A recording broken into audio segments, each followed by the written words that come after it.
अस्सलामुअलैकुम। कैसे हैं आप सब? उम्मीद करती हूँ कि आप सब बहुत ही मज़े में होंगे।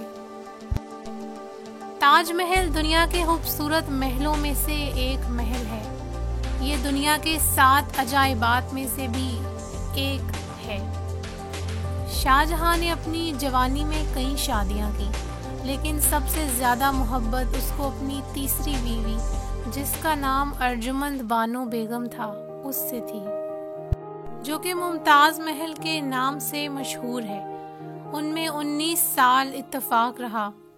39 बरस की उम्र में उसकी बीवी की वफात हो गई। शाहजहां को अपनी बीवी के इस दुनिया से जाने का बहुत गम था। उसकी याद को हमेशा ताज़ा रखने के लिए शाहजहां ने एक महल तामीर करवाया। उसकी तामीर 1632 में शुरू हुई, जब उसकी बीवी को इस दुनिया से रुखसत हुए 1 साल गुजर चुका था। इस महल की तामीर बहुत अरसे तक जारी रही। वो वाहिद हिस्सा जो सजाया नहीं गया वो कब्र है। मुस्लिम कानून के मुताबिक कब्रों को बहुत हद तक नहीं सजाया जाता।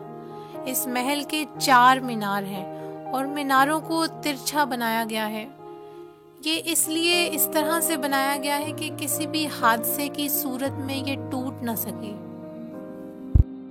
इस महल को बनाने में 20,000 लोगों ने किरदार अदा किया और 1,000 हाथियों पर सामान लाद कर लाया गया। ताजमहल की दीवारों पर कुरान पाक की आयत तहरीर की गई हैं। आप यकीन नहीं करेंगे, मगर ताजमहल के जैसे नकल किए गए महल भी मौजूद हैं। अगरचे वो बिल्कुल 100% ताजमहल की तरह तो नहीं लगते, मगर ताजमहल से बहुत मुशाबहत रखते हैं। ताजमहल को 28 किस्म के कीमती पत्थरों से सजाया गया है। चाहे दिन हो या रात, ताजमहल का एक अपना ही मुनफरिद रंग नजर आता है। इसको बनाने के लिए मुख्तलिफ ममालिक से मवाद मंगवाया गया, जैसा कि पंजाब, राजस्थान, अफगानिस्तान, श्रीलंका, चाइना वगैरह। ये कुतुब मीनार से 5 फुट ज्यादा लंबा है।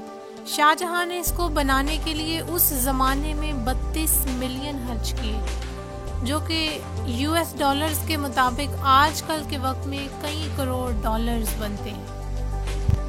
हर रोज तकरीबन 12,000 लोग इसको देखने के लिए आते हैं।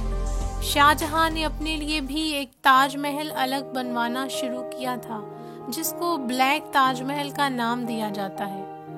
उसकी शदीद ख्वाहिश थी कि वो अपने लिए भी इसी से मिलता जुलता ताजमहल तामीर करवाए, जैसा कि उसने अपनी बीवी की याद में बनवाया था। एक यूरोपियन ट्रैवलर के मुताबिक शाहजहां ने अपने लिए महल बनवाना भी शुरू किया, मगर वो इसको मुकम्मल ना करवा सका, क्योंकि उसके अपने ही बेटे औरंगजेब ने उससे एहतियारात छीन लिए थे।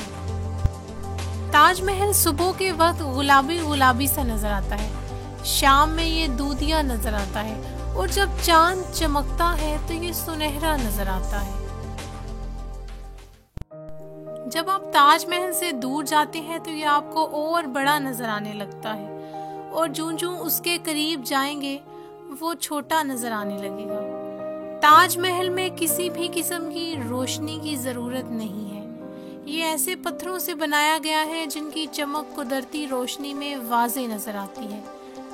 इसलिए इसको मसनूई रोशनी से आरास्ता करना एक बेवकूफ़ी की बात है, क्योंकि इससे मुख्तलिफ तरह के कीड़े अंदर आ सकते हैं और वो उन कीमती पत्थरों को खराब कर सकते हैं या उन पत्थरों को गंदा भी कर सकते हैं। चांद की रोशनी में ये बहुत ही खूबसूरत दिखाई देता है। ताजमहल में 120 कमरे हैं। एसिड रेन की वजह से ताजमहल के कीमती पत्थरों पर बहुत बुरा असर पड़ा। ताजमहल को बचाने के लिए और उसको बरकरार रखने के लिए 1995 में इंडिया की हुकूमत ने एक मंसूबा बनाया, जिसके मुताबिक आगरा, भारतपुर और फिरोजाबाद जैसे शहरों में पाए जाने वाली तकरीबन 2000 सनतों ने कोयले या आयल की बजाय लिक्विफाइड पेट्रोलियम गैस या कुदरती गैस इस्तेमाल करना शुरू की, ताकि इस तारीखी यादगार को बरकरार रखा जा सके।